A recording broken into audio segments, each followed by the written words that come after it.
রাজ্যের বিরোধী দলনেতা শুভেন্দু অধিকারীর বিরুদ্ধে সোনারপুর থানায় এফআইআর। অভিযোগকারী সায়ন ব্যানার্জি আমাদের সঙ্গে রয়েছেন, যিনি একজন আইনজীবীও বটে পেশায়। অর্থাৎ বিরোধী দলনেতার বিরুদ্ধে এফআইআর কেন? শুধুমাত্র বিরোধী দলনেতা নয়, ভরতপুরের তৃণমূল কংগ্রেসের বিধায়ক হুমায়ুন কবির এবং রাজ্যের বিরোধী দলনেতা শুভেন্দু অধিকারী দুজনের নামেই সোনারপুর থানায় পুলিশের কাছে অভিযোগ জানিয়েছে। কিন্তু দুঃখের হলেও সত্যি, প্রায় আজকে শনি, রবি, সোম, মঙ্গল, বুধ, বৃহস্পতি প্রায় 6 দিন কেটে গেলেও এখনও অবধি কোনো তদন্ত শুরু হয়নি এবং সেটাকে এফআইআর হিসেবে যে ট্রিট করা, সেটা এখনও পুলিশ কোনো এক অজ্ঞাত কারণে সে কাজ করেনি। যদিও বা থানা থেকে একবার আমাকে ডেকে পাঠিয়েছিলেন, আমি গেছিলাম তদন্তের জন্য, তাদেরকে যা বলবার আমি সব বলে এসেছি। কিন্তু মুশকিল হচ্ছে যে কিসের অনীহা? মমতা ব্যানার্জির সরকার শুভেন্দু অধিকারীর বিরুদ্ধে এফআইআর করতে চাইছে না, এ তো অসাধারণ বিষয়। কারণটা কি, মানে এফআইআর করার কারণটা কি? দুটো কারণ। দেখুন, 1 নম্বর কথা হচ্ছে যে ভারতবর্ষের সুপ্রিম কোর্ট খুব নির্দিষ্টভাবে বলে দিয়েছিল যে কোনো হেড স্পিচের বিরুদ্ধে কোনো পুলিশের কাছে অভিযোগ জমা না পড়লেও পুলিশ স্বতঃপ্রণোদিতভাবে এফআইআর করতে পারে। এটা আমার আপনার কথা নয়, কোনো রাজনৈতিক দলের কথা নয়, দেশের সুপ্রিম কোর্টের কথা। সেটা হয়নি। 2 নম্বর হচ্ছে ধর্মীয় ভাবাবেগকে কাজে লাগিয়ে ধর্মীয় উস্কানিমূলক বক্তব্যের মাধ্যমে যেভাবে প্ররোচনা সৃষ্টি করতে চাইছে শুভেন্দু অধিকারী এবং হুমায়ুন কবির। হুমায়ুন কবির তার আগেও করেছেন, 30% হিন্দুকে ভাগীরথীর জলে ভাসিয়ে দেব।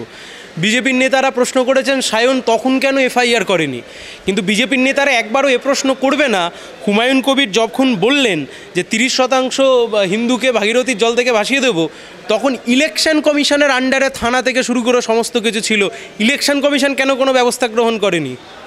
ইলেকশন কমিশনের বিরুদ্ধে জিজ্ঞেস করবে না?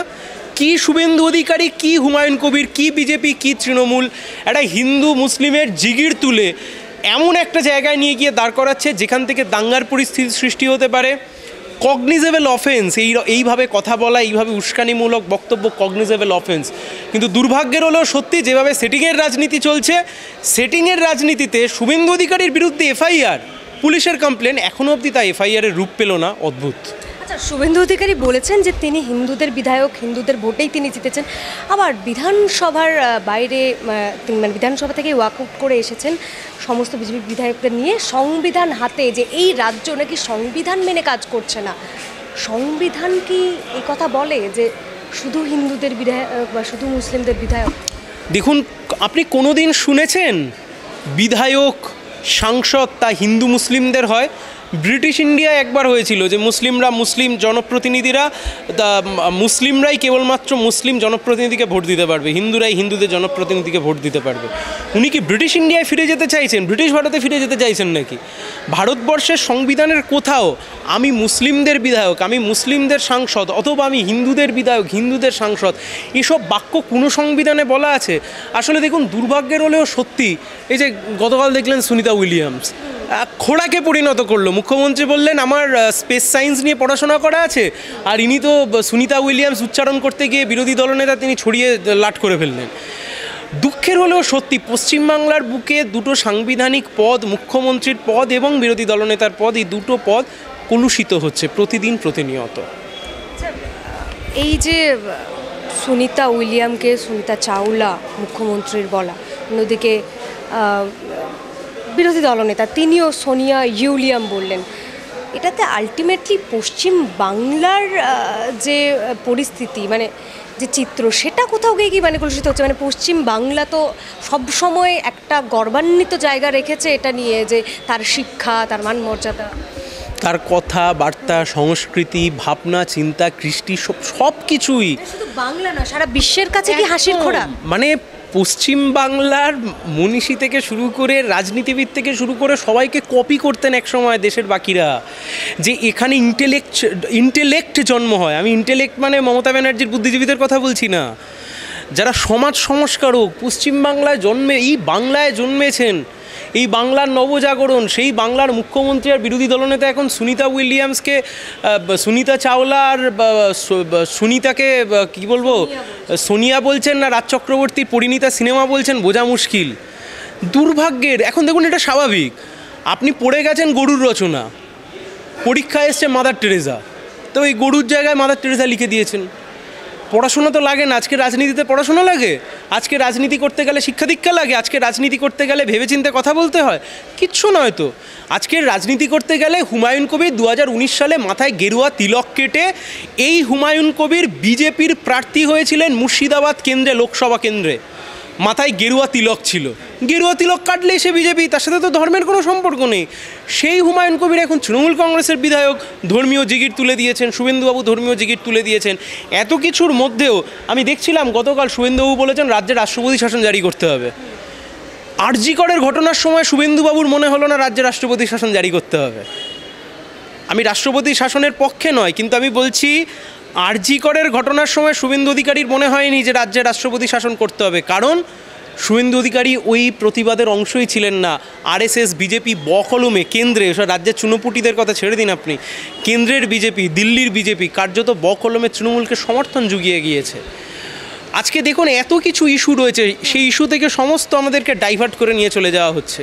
তৃণমূলের পার্টি অফিসে ডেকে তৃণমূলের মহিলা কর্মীকে ধর্ষণ করা হলো, রাজ্যের বিরোধী দলনেতার মুখে কথা নেই, অসভ্যের মতো ধর্ম ধর্ম ধর্ম ধর্ম করছে দুই দল। আপনি প্রশ্ন করবেন না আজকে রাজ্যের বুকে নিয়োগ মাথায় উঠে গেছে, শিল্প দেখা খুঁজে পাওয়া যাচ্ছে না, কোনো কারোর কোনো হেলদোল নেই।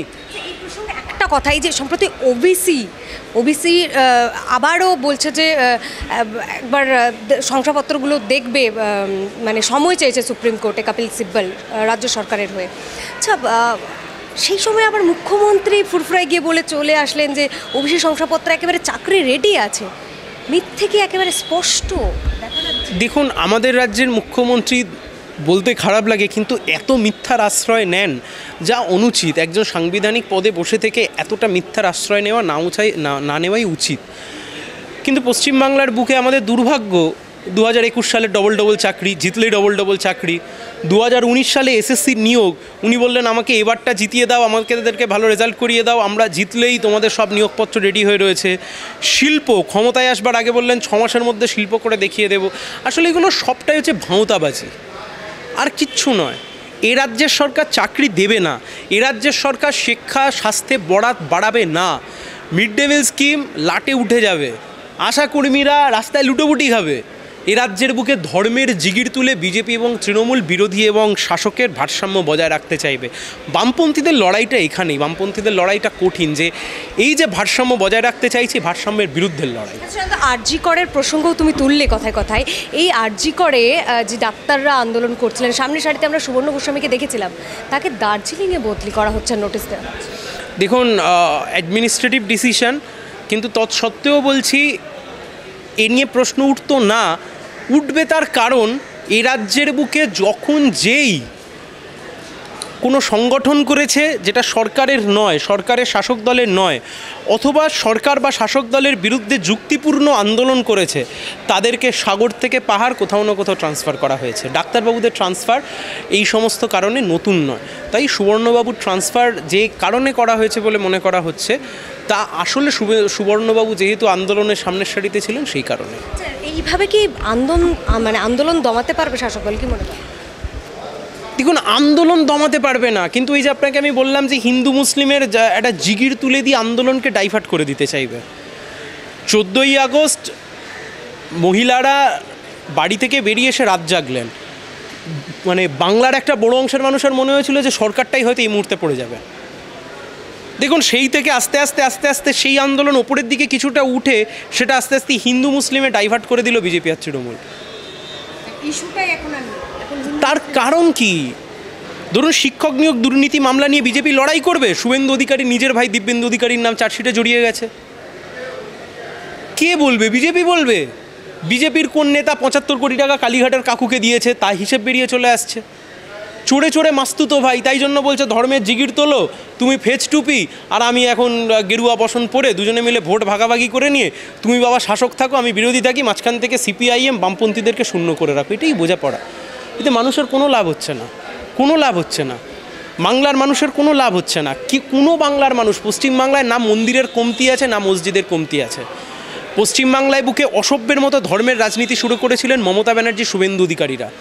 মাথায় ফেজ টুপি পরে আর মাথায় হিজাব টেনে ইফতার করতে বসে ধর্মীয় সুরসুরি শুরুই করেছিলেন মমতা ব্যানার্জি, শুভেন্দু অধিকারীরা। তা করতে করতে করতে করতে আরএসএসকে আজকে মাটি শক্ত করে দেওয়া সম্পূর্ণ প্রচেষ্টায় রয়েছে তৃণমূল কংগ্রেস। লজ্জার বাংলার এত দুর্দিন আসতে পারে, রাজনৈতিক দুর্দিন। দেখুন, পশ্চিমবাংলা হতে পারে যে আমরা এই মুহূর্তে হয়তো অর্থনৈতিক দিক থেকে আর বাকি 5টা রাজ্যের মতো এগিয়ে ছিলাম না, হতে পারে পশ্চিমবাংলা আর অন্য কোনো রাজ্যের থেকে কিছু প্যারামিটারে হয়তো পিছিয়ে থাকলেও থাকতে পারে, কিন্তু বাংলার সংস্কৃতি, কৃষ্টি, কালচার, মানে এই সমস্ত জিনিস নিয়ে, বাংলার ইন্টেলেক্ট নিয়ে, তার চিন্তা নিয়ে, ভাবনা নিয়ে ভারতবর্ষের কোনো দিন কেউ কোনো প্রশ্ন তোলেনি। আজকে তুলছে, তার কারণ পশ্চিমবাংলাটাকে রসাতলে পাঠিয়ে দিয়েছে।